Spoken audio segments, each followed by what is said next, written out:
Julia, it sounds like Sally Cap wants a trial similar to the one being carried out in the top end.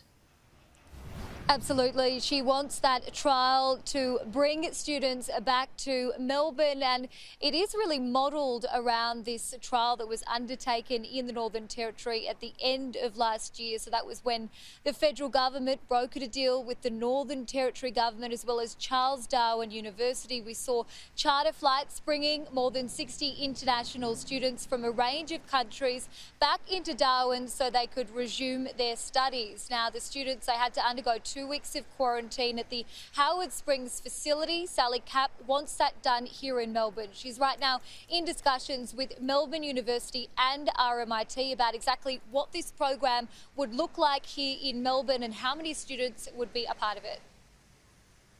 For Victoria, it's billions of dollars, and we know that international students add value at so many levels of our economy and community, and all of our universities will see it as a priority to be able to identify a system for bringing our international students back.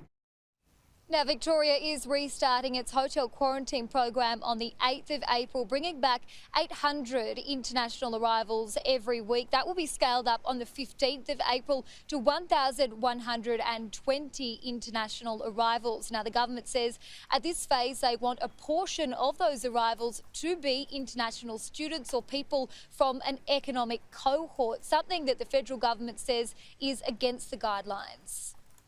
Do you think this plan was properly thought through, and is the Victorian government still planning to bring that proposal to National Cabinet? As a government, we would like to have economic cohorts coming back, be they international students, be they workers that could work in our screen industry or essential agricultural workers.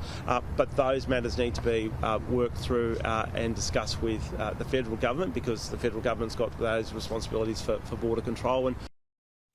Now, Education Minister Alan Tudge was this morning addressing industry stakeholders here at RMIT University. In that speech, he did say that with the vaccine rollout underway, I'm increasingly hopeful that student arrivals in large numbers will occur by semester 1 of next year. There's still an opportunity to bring students back in small phased pilots. This could occur if an institution works with a state or territory government and presents a plan to us for quarantining international students. That plan, of course, must be approved by the Chief Health Officer of the state or territory, and there must be quarantine space available. This is key, above and beyond, that presently is used for returning Australians. So, Ash, we'll have to wait and see whether or not this proposal gets off the ground. Julia, thank you for the update.